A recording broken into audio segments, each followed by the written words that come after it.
Assalamualaikum warahmatullahi wabarakatuh. Halo sahabat dunia BMI, welcome back to my channel.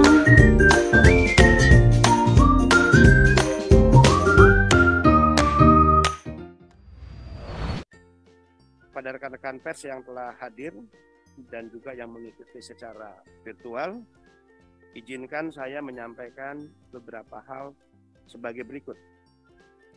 Pertama, terkait isu penempatan. Tahun 2022, di awal tahun kami canangkan sebagai tahun penempatan. Pasca pandemi COVID yang kita alami sejak tahun 2019, 2020, dan tahun 2021. Jadi 2022 saat itu kami sudah melonsing dan menetapkan tahun 2022 sebagai tahun penempatan. Dengan target penempatan saat itu 150.000. Kita bisa lihat tren positif tahun 2022, angka penempatan kita mencapai 198.754 pekerja migran, berbagai skema atau berbagai sektor. Padahal di tahun 2020, di saat pandemi COVID, penempatan kita hanya berada di angka 113.436 PMI. Kemudian di tahun 2021 turun lagi saat itu, yaitu hanya 72.624 PMI.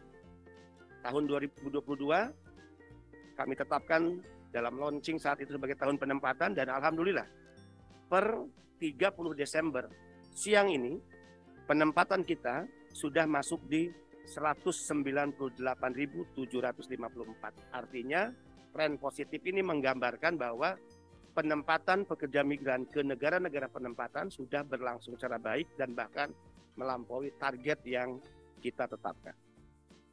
2. Isu tentang pembebasan biaya penempatan. Kita ketahui bersama bahwa negara tidak hanya berhadapan dengan kejahatan penempatan ilegal yang dilakukan oleh para sindikat dan mafia penempatan ilegal, tapi yang kedua kita berhadapan dengan sindikat ijon rente, pihak-pihak rentenir yang selama ini memanfaatkan situasi penempatan dengan meminjamkan uang kepada PMI dengan bunga yang sangat tinggi.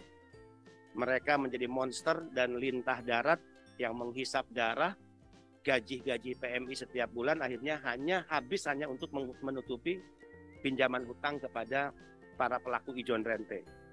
Kita menerbitkan skema KTA BNI dan juga KUR PMI. Inilah cara kehadiran negara untuk memotong mata rantai praktek sindikat, rentenir, ijon rente, dan mudah-mudahan pelaksanaan KTA PMI dan KUR PMI ini berlangsung baik sehingga masyarakat atau PMI yang memiliki mimpi bekerja ke luar negeri itu tidak perlu lagi menjual harta milik keluarga dan tidak perlu lagi meminjam ke rentenir. Ini cara memotong praktek ijon rente. Walaupun ada beberapa case yang kami juga sudah mendapatkan laporan, kami sedang melakukan pendalaman. Jadi ada case di mana ada pihak-pihak yang secara nyata di lapangan melakukan penyalahgunaan terkait KTA ini. Nah, kita akan telusuri dan ini akan menjadi gerakan kita di tahun 2023. Jadi siapa yang memanfaatkan KTA BNI atau pihak manapun yang mencoba melipat gandakan bunga yang akhirnya praktek yang baik dari KTA PMI dan KUR PMI kembali ke praktek lama, pasti akan kita sikat. Dan ini akan kita lakukan di awal tahun 2023. 3. Terkait isu fasilitas istimewa bagi PMI. Semangat negara adalah semangat yang tidak hanya sekedar hadir dengan berbagai regulasi yang berpihak, yang menunjukkan pembelaan, berbagai kebijakan yang membuat nyaman PMI dalam pelayanan, memberikan kemudahan, ada percepatan penanganan terhadap kasus-kasus dan juga kemurahan biaya sebagaimana biaya yang mereka butuhkan untuk bekerja, tapi juga negara hadir dalam menyiapkan berbagai fasilitas istimewa kepada PMI. Kita ingat dulu di tahun 2021 kita telah memberikan fasilitas istimewa bagi PMI, yaitu lounge di Bandara Soekarno-Hatta dan juga fast track serta helpdesk. Lounge tempat istirahat yang istimewa bagi PMI. Nah, di tahun 2022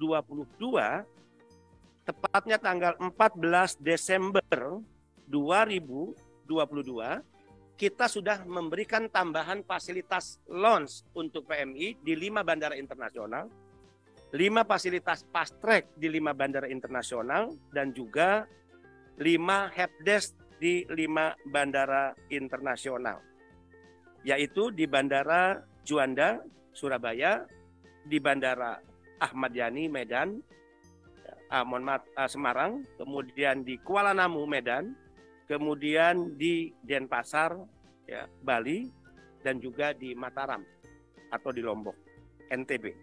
Jadi 5 bandara internasional yang saya sebutkan tadi, kita sudah membangun di sana, launch untuk PMI, fast track untuk PMI, dan juga helpdesk untuk PMI.